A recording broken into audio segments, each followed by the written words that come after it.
Welcome back to the Nerdcore Podcast, the podcast reviews the movies and top 10 minutes. This is number 357, and Daryl or Dixie had something to say about it too. But as always, this is the Nerd. You're going to hear the host of the show, along with my wonderful co host, Young Yoda. Sup, everybody. Sorry about my dog. Shut up! You're probably like, I guess the dog wants to talk about Interstellar too, man. I mean, maybe she's going, you can't hear me in space. Space. But yeah, we are going to be reviewing our third movie of Christopher Nolan month, and that is none other than his 2014 film Interstellar. But before we can get into all that wonderful stuff, how you doing, bro? Doing well. And look, it's the little furry. Yeah, get out of here. Here you go. Go back. Go to your mom. Jesus. Gotta love it. Anyway, yes. I'm doing better than I was last week for a Monday. So yeah, doing fairly well. And I don't know. I think we should bring up Tony's comments on this show. He didn't say anything as of late to me, but when we were discussing which movies we had picked, he said none of that Interstellar or Dunkirk shit. And I asked, and what's it called? And I think he said it was because it was so boring. And what's it called? We'll discuss that, of course. But as always, this is early and exclusively early for the patrons.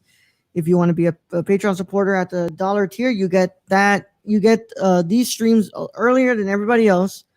The public gets to listen to the episode on podcast feed and on the video, but you guys get to be here live as we record this episode. So pretty cool stuff going on here, man.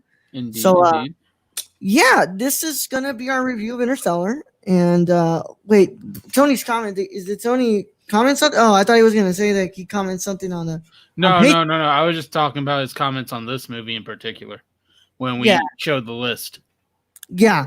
Well, we'll talk more about that later, but I am very I'm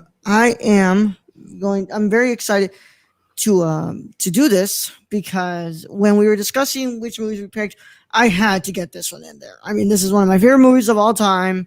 It's a movie that I've rewatched now 11 times. That's a lot.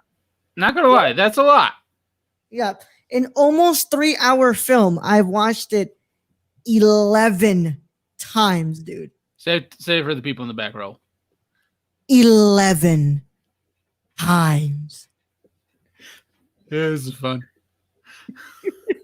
But in case you didn't know, I was stalling there so that way I could pull up the article.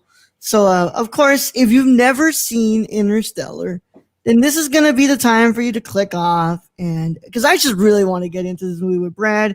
This is Brad's first time watching. Of course, if you didn't know, this is my 11th time. Brad's going to go calm the dog down. But if you've never seen this movie, please click off. If you don't care about spoilers, then go ahead and please keep listening. But if you do care, this is your spoiler warning, and it is currently in effect in a 10, 9. This is going to be for Brad to come back. Okay, 5, 6, 5, 4, 3, 2, 1. All right, let's get into this. This is kind of going to be a lengthy article from Interstellar, but from our only source, Wikipedia, right? I'm having a question though on So they mention in the article. I'll bring it up later. Go ahead. Yeah. Interstellar is a 2014 epic science fiction film directed, co-written, and co-produced by Christopher Nolan. It stars Matthew McConaughey, Anne Hathaway, Jessica Chastain, Bill Irwin, Ellen Burstyn, Matt Damon, and Michael Caine. I got through all those names. How? Set in a dystopian... Most of them are white. Well, even I get the white names wrong too, bro. Set in a dystopian future where humanity is struggling to survive, the film follows a group of astronauts who travel through a wormhole near Saturn in search of a new home for mankind. Brothers Christopher and Jonathan Nolan wrote the screenplay, which had its origins in a script Jonathan developed in 2007. Christopher produced Interstellar. I just feel so wrong referring to him as his first name. Produced Interstellar with his wife Emma Thomas through their production company Syncope and Linda Olst. Olst. Obst. Obst. Obst. Obst. Obst. Obst. Obst. Through Linda Obst Obst. Productions. Caltech theoretical physicist Kip Thorne was an executive producer, acted as scientific consultant, and wrote a tie-in book, The Science of Interstellar. Paramount Pictures, Warner Bros., and Legendary Pictures co-financed the film. Cinematographer Hoyte van Hoytema shot it on 35 millimeter film in anamorphic format and IMAX 70 millimeter film. Principal Ah. photography began in late 2013 and took place in Alberta, Canada, Iceland, and Los Angeles. Interstellar uses extensive practical and miniature effects, and the company Double Negative created additional digital effects, which, by the way, guys, this won best visual effects at the Academy Awards. Interstellar Duh. Interstellar premiered on October 26, 2014 in Los Angeles, California. In the United States, it was first released on a film stock, expanding to venues during using digital projectors. The film had a worldwide gross of over 677 million, making it the highest grossing film of 2014. Interstellar received positive reviews for its screenplay, direction, themes, visual effects, and musical score, acting, and ambition. At the 87th Academy Awards, the film won the Academy Award for Best Visual Effects and was nominated for Best Original Score, of course, Best Sound Mixing, Best Sound Editing, and Best Production Design. And this film was made on a budget of $165 million. That's a whole lot of guacamole. And it is 2 hours and 49 minutes long. You know what? You know how you can get that budget though, Rolo, for 165 million? Yeah. It's when you bring in over 600 million. Yep. That's how you get that money. People wonder, they're like, why does Nolan need this much money to make these movies? Well, dude, I mean, the man made 600 million on this movie. Of course, I mean, if you're like times, like if you're multiplying your amount you make by 5 on what you spent, yeah, you're gonna get the money. You're gonna get the money, bro. You're gonna get the money. I mean, it's not like Kevin Smith returns, because Kevin Smith would make this movie for like 30 grand and then make like 20 million. But so it's not like Kevin Smith returns, but also the scope of this movie is just that's what I was so say. huge. I understand this movie being $165 million expensive. I don't understand movies like, Scorsese's Killers of the Flying Moon that is coming soon. That's reportedly costing like around $250 million. Like, how much did The Irishman cost? That had to be at least on the really big side because of the whole de-aging technology and stuff. But still, like, plus that one, let's be honest, Brad, that is kind of a big movie, like sets and everything. Like, it is like they're kind of going through a lot of areas in that movie. Yeah, I guess. Yeah, but I want to believe that most of the money went into post production for the de-aging technology. Yeah, which to me, they even was it. I mean, just use makeup, use practical effects. Yeah, I don't really think you need to do that. Compared to Nolan, who's known for practical effects and wanting little to no CGI in his movies at all, it was pretty ambitious for him to make a science fiction film. Yeah, and the closest thing we come to 2001: A Space Odyssey, in my opinion. And that's where I go to finally give you guys my thoughts. I think this is the closest you can get to a modern rendition of 2001: A Space Odyssey. It's not the same thing. It's definitely a child of that film, and you can tell. And I want to say, my 11th time, this movie is still gripping. It is still incredible from start to finish, and I am proud, and I'm always definite when I say that this is one of my favorite movies of all time. Brad, what were your initial thoughts on Interstellar? My initial thought for Interstellar is fuck Matt Damon, because fuck Matt Damon. Yeah. I don't know. Matt Damon sometimes gets the worst character in a film, and you're just like, "Fuck you, Matt Damon." Yeah. Just hate you. But See, man. to me, like, so I went into this movie. Let's admit, it's long. It's a long one roll. It's almost 3 hours. So already I'm going, God damn, like somebody needs to take the editing reins away from the director again. But I go in this with Tony in the back of my head going, It's boring. And it's boring. You're not gonna like it. Choose another Batman film. And I'm just sitting there going, oh God. So I get on the Amazon. I'm going, all right. Oh, ultra high definition. Okay. best decision you ever made, I right? can rent it for $5.99, or I can just buy the fucking thing for $12. I'm gonna buy the thing. All right. I'm trusting Raul on this one. God damn it. And then I hit play, and I didn't realize 3 hours went by.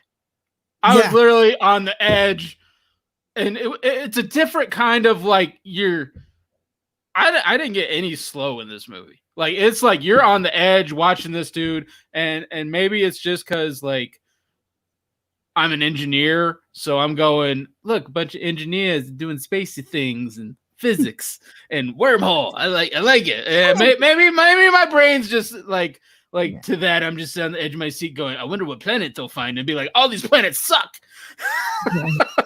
Which is kind of what we found out with the movie. All these planets suck. All these planets just suck. Except for the one that they recommended them. That Hathaway recommended to go to. Yeah, and then it ultimately like she figured out like it just the reason her boyfriend didn't like hit like the thumbs up anymore is well he was squished. But thank you, Mr. Chilson, for stopping in here, and thank you for coming in and talking with us. Dude, yeah, this movie. Look, I usually don't like the whole idea of like, oh, it's boring. What's it called? It's slow, and that's why it's not a good movie.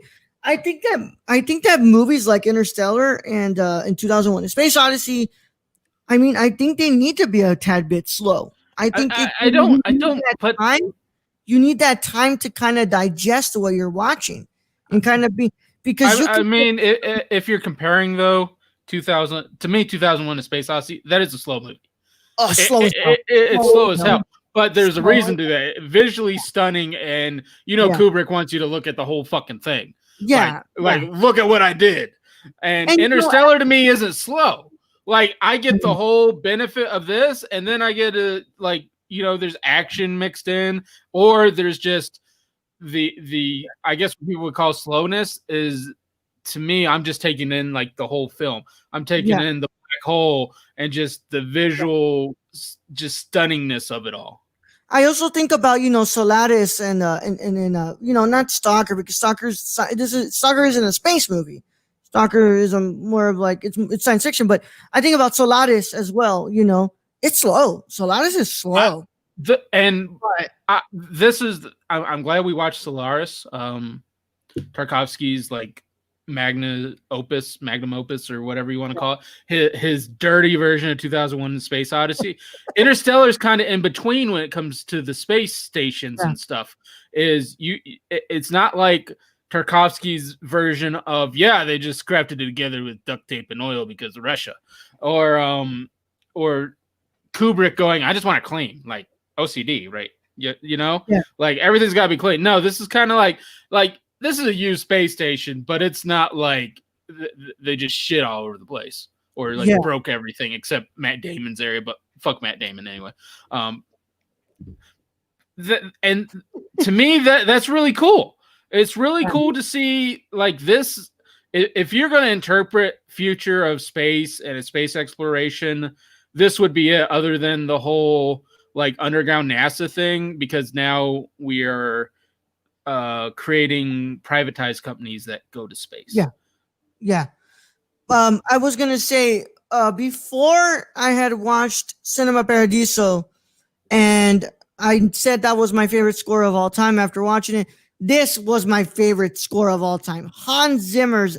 I mean, it's Hans Zimmer. Like, man doesn't miss. Beautiful. But there's like moments where the score is so subtle and beautiful, and it's soothing, and then he'll get into that fast piano stuff with like, it's like, holy crap! Like it turns the beat up, and you're kind of like starting to really feel the fast pace of it, and then it'll just go back into the soothing, slowish part of the piano. And I gotta say, I love Zimmer's score in this. I think Zimmer's score should have won for best original score. It lost to Alexandre Desplat for the Grand Budapest Hotel. Rightfully, I think that Zimmer should have won for that one. Um, but dude, um, also one thing that I also have to bring up: the production design is beautiful. I mean, this is this is when Nolan. This is when Nolan, of course, is working with IMAX film. That's when Nolan starts working with IMAX film is when he really knows what he's starting to want to do. He finally gets his visual style down, and in this movie, it's just beautiful to look at. I mean, I'm just gonna go out and say this is my favorite Nolan film. This is 100% my favorite Nolan film. This is masterfully done in every instance, and also I think we do a disservice to the cast if we don't bring them up Yes, and just of how course. well they are. And most people would probably come on and be like, I couldn't see Matthew McConaughey being an engineer. Like I just couldn't see it. And to me, McConaughey plays that role of engineer who's been basically struck down to farmer because of what's happening to the earth. And I think he plays that role very well. He plays that role of a father who wants to see better for his children, but he knows he has to leave them even though it hurts. And I mean, some of these scenes where, it's just, you can tell the pain of Mhm. what he's going through. I mean, I've seen a lot of McConaughey films, but this one, he just knocked it out of the park on this one. Yeah, dude. So I was gonna say that what's it called? This is my favorite Nolan film, and then right after this one is of course next week's movie that we're talking, The Dark Knight. The Dark Knight's my second favorite film of Nolan, and it's yeah, I absolutely love this movie, man. McConaughey gives a seriously a best actor worthy win of a performance. And not just even him. Jessica Chastain absolutely breaks my heart in this movie. Yeah, Uh, Anne amazing. Hathaway, Yes. Michael Caine. I mean, this movie's got big names, but they play the roles masterfully.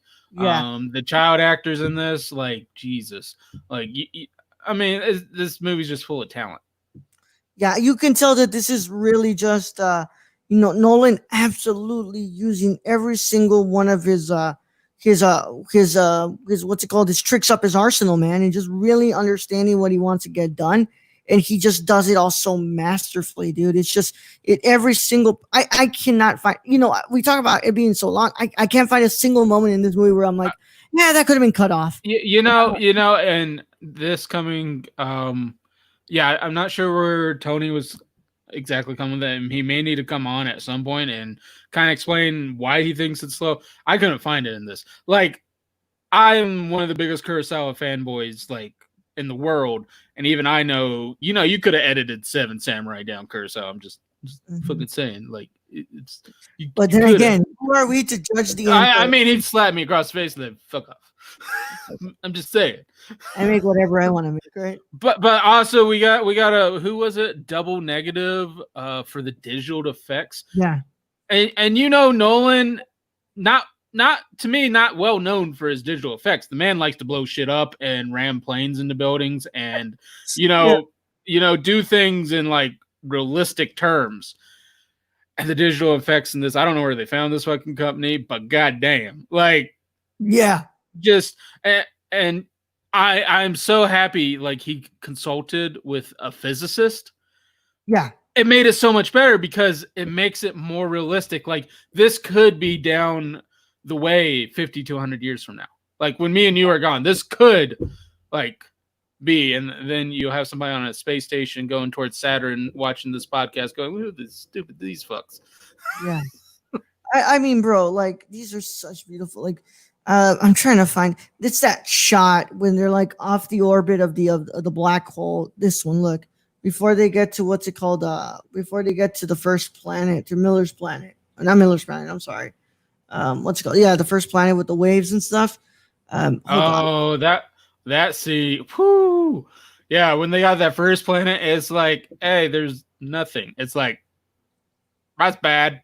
And y'all just spent so long on there that all your children are Yeah, dead. and like I'm telling you that every single scene has its risks. You know, there's it's not this movie like, one of the things that I think what 2001 is more of this like cerebral type of film where you're trying to understand, the whole space exploration, but there's also this very methodical type of a message behind 2001. In here, like everything has a risk, like, you know, Even staying on Earth has a risk, yeah, and that's shown. I mean, some of those images just from the cornfields. That's yeah. like some of the best scenes I've seen of corn. Yeah, this shot. I'm talking about this shot. This shot is one of my favorites from this film. I think the digital effects on here were just beautiful. The way that they make the black hole look, and you're thinking like, wow, like you're that freaking close to it. Yeah, It's and it's just not like you're taking the risk of being able to go there and then get out of there yeah, in time where your kids aren't 200 years old. yeah. So production design, acting department, everything's great. The sound design, just the way that you hear like the like when the ship goes into when Coop's ship goes into the black hole and you hear the like Hmm. the sound design of that is beautiful. I, I It's mean, I guess Casey Affleck doesn't get mentioned in this. what's it called? Casey Affleck. Yeah, I mean, he has this very small role, Yeah, but I mean, and yeah, I know nobody wants to mention Casey Affleck, but he was in this movie. yeah. I wanted to say that what's it called? For the time that Casey Affleck is on there, it's pretty good. I will But say but that. that one scene when he comes back after his sister burns the fields, I was Yeah, expecting him to. I was expecting like him to like kill her, yeah, and yeah, then the movie just done. That yeah, that maybe I've seen too many fucking Nolan movies. yeah. Be like it just offer and yeah, end of the world. Like Dad Yeah. saved us and blah. Credits roll the Yeah. credits. What if that would be a whole different ending of like Yeah, yeah, okay, yeah, she's figured it out, she's gonna save the world thanks to her dad, and then her stupid brother who's just a farmer and that's all he wanted to do just offs her. yeah. I will say though, what's it called? I do think that Casey Affleck does a good job at mimicking and kind of playing more off of that the performance that Timothy Chalamet does in this movie as young fuck, what's his name? Damn, what's his name in this movie? I don't fucking remember. What's the name of the older son? but Tom. but but the Tom was Jessica Chastain the older version of the sister? of Murph. Yeah, she was Yeah, of Murph. not the older version. They, I mean, I don't know if you could get like two more similar actresses that you would think would grow up and look the same, because that was kind of creepy. I mean, Nolan must have just like gone through like I mean, no, thousands of people. you really can't. What's it called? You know, it's not a bad thing to choose Jessica Chastain. No, it's Even not. when we said that, what's it called? Even though we didn't like A Most Violent Year, we still say, "Yo, Jessica But Chastain." I mean, but Jessica Chastain still had less of a role than her child Yeah, co-star. So the yeah. child co-star really, like, if she wasn't good, people were gonna know. Mm-hmm. Mm-hmm. And I believe, this is the first time that Hoyte Hoytema starts to work with Nolan. Also, Brad, you might not notice it, but this is also the same cinematographer for her. That makes sense, actually. Yeah, I mean, the color wise and how it looks, that does make sense. and also Spectre. Spectre is the same cinematographer. So yeah, this The is the Bond first film? time. You're talking about the Bond film, right? Yeah, yeah. So this is the first one that he works with Nolan. He then does Dunkirk in 2016, and then of course he's doing Tenet. This is the guy who he kind of starts to work with. He also did Ad Astra. But yeah, I say that Hoyte van Hoytema is an incredible cinematographer. It's him and Nolan, just two people. You cannot have a better what's it called, relationship between your director and director of photography. These two people understand each other really well, and they know what shots they need to get in this film, and they know exactly how to light the scene and how to color it in and everything. It's incredible what Hoyte van Hoytema does. I'm not saying that not Fabian Wagner, uh, John Cronenworth, I think, was the one for all the other ones before this one. I can't remember. But so, like, I'll say, what's it called? The one that we did for Batman Begins. So, cinematographer. Not saying that the cinematographer for Batman Begins is bad, which is not true at all. He's incredible as well. But there's just this kind of visual aesthetic that Juan Hoytema understands that Nolan wants, and he's able to achieve that with the camera. I mean, but also you're kind of comparing apples to oranges. You're comparing like this sci-fi epic Yeah. to Batman.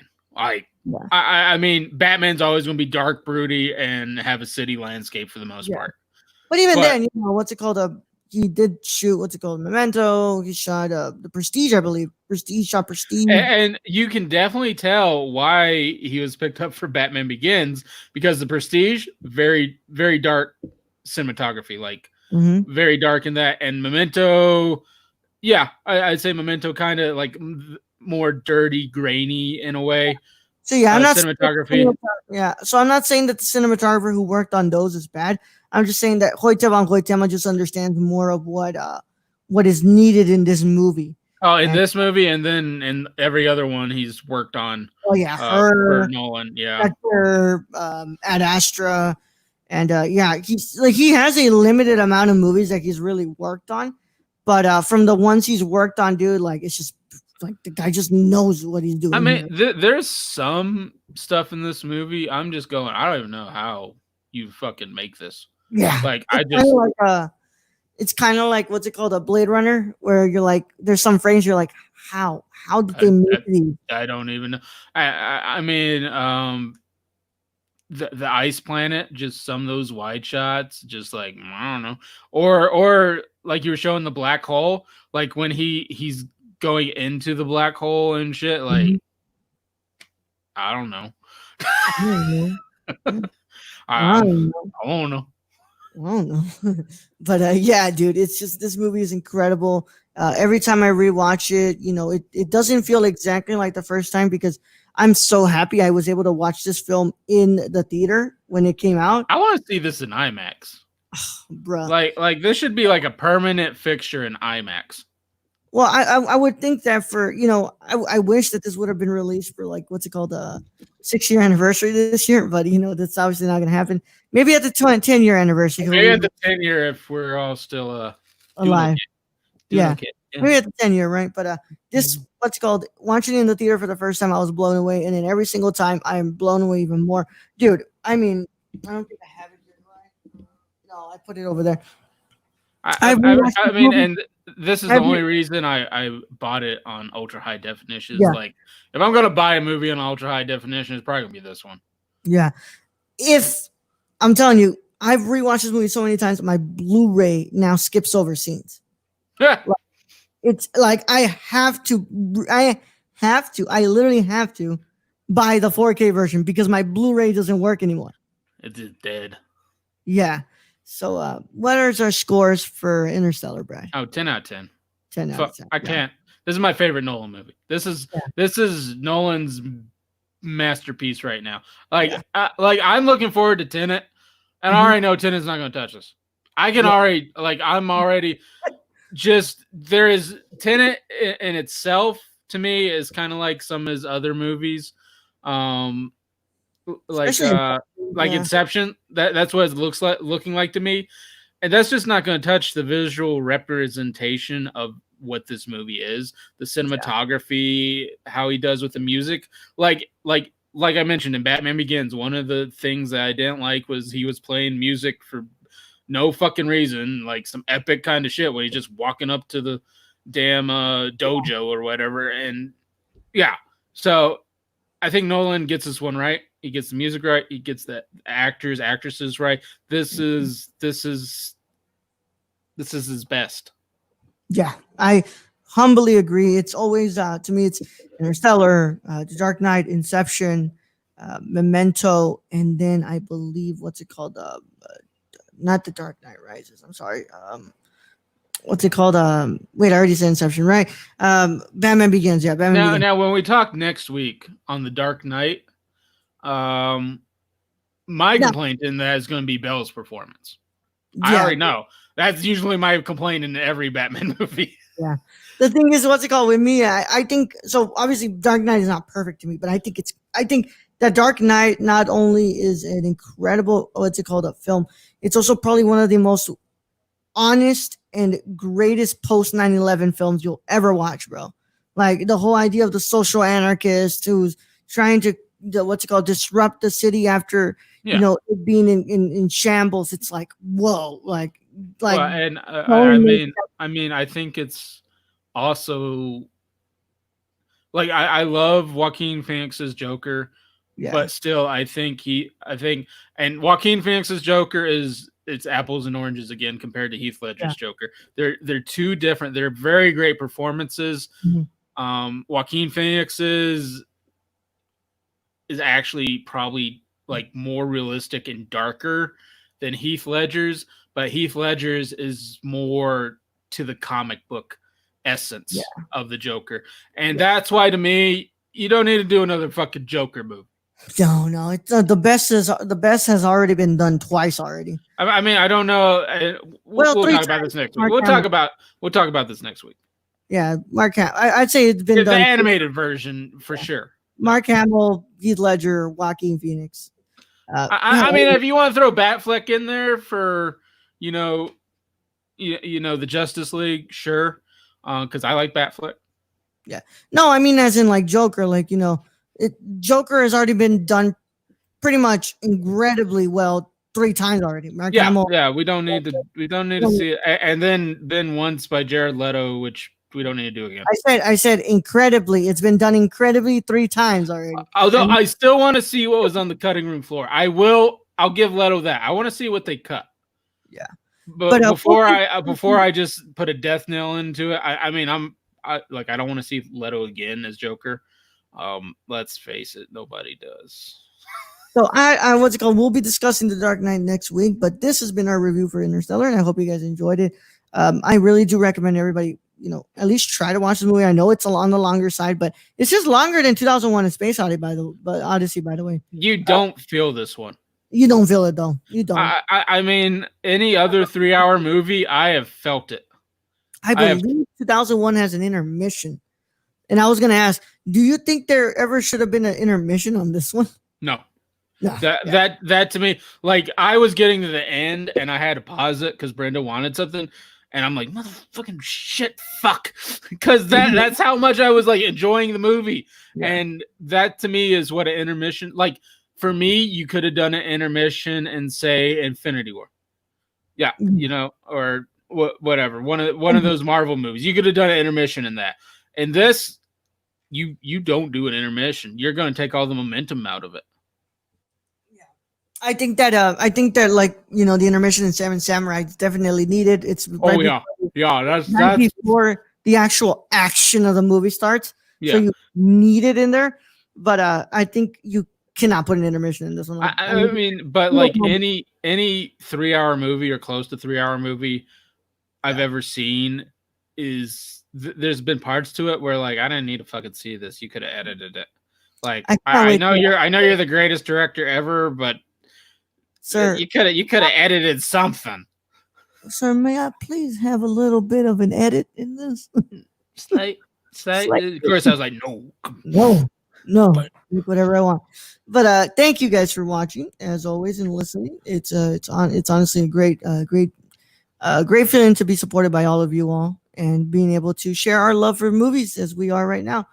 But as always, we want to thank the wonderful people who help make these shows happen. That is our Patreon supporters. I want to give a huge shout out to our newest and our 20th Patreon supporter. That is Luis Garcia. Luis. You know why he did that though, right? Yes, I know. He did. I know. He wants to see the beard. He wants to see the beard gone.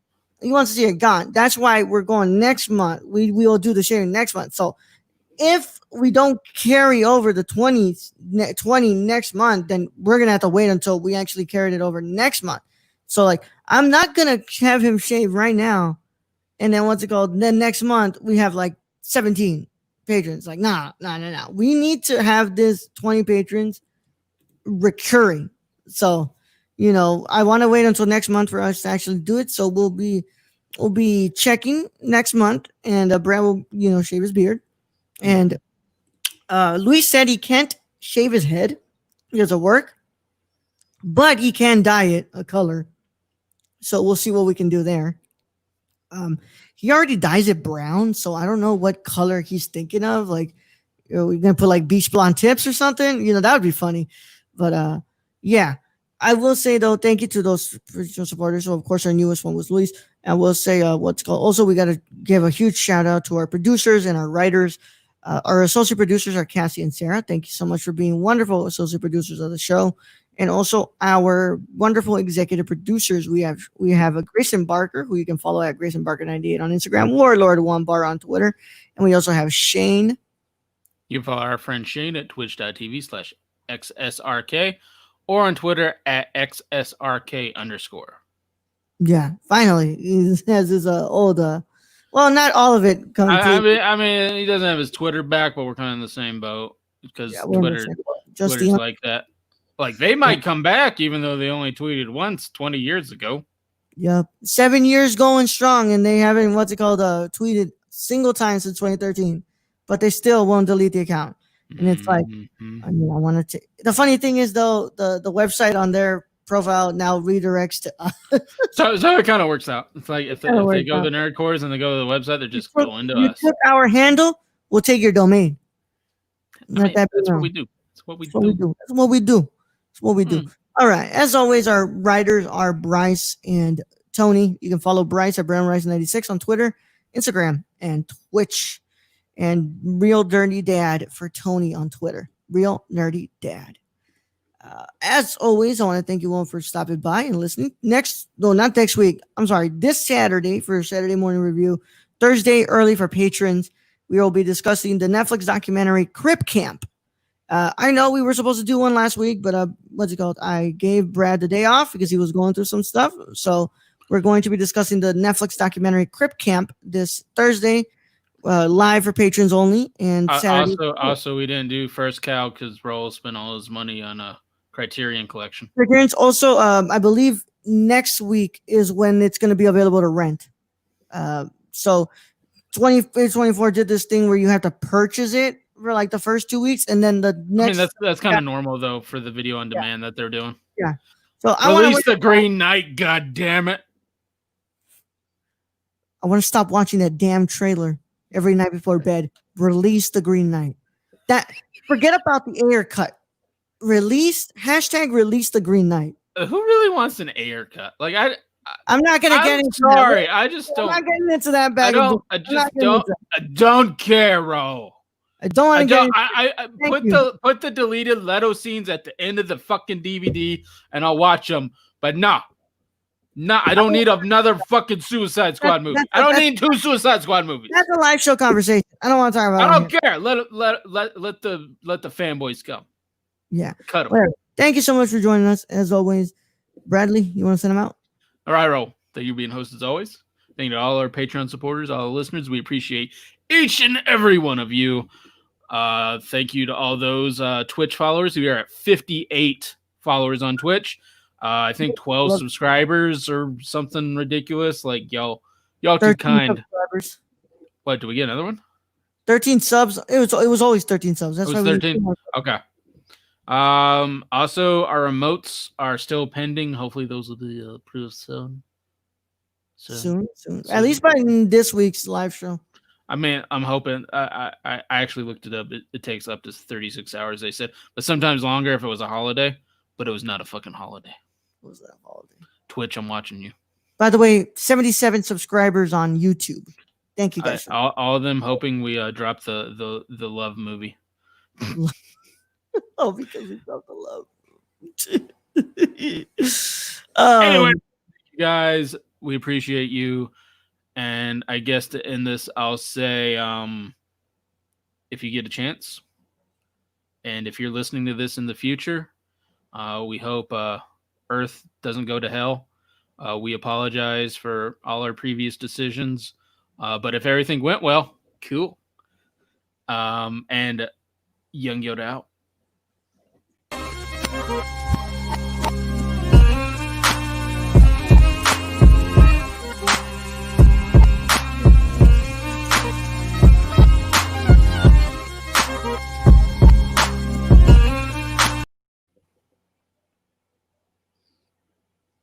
Yes, I know this one doesn't have Luis in there. I'm gonna put him in there.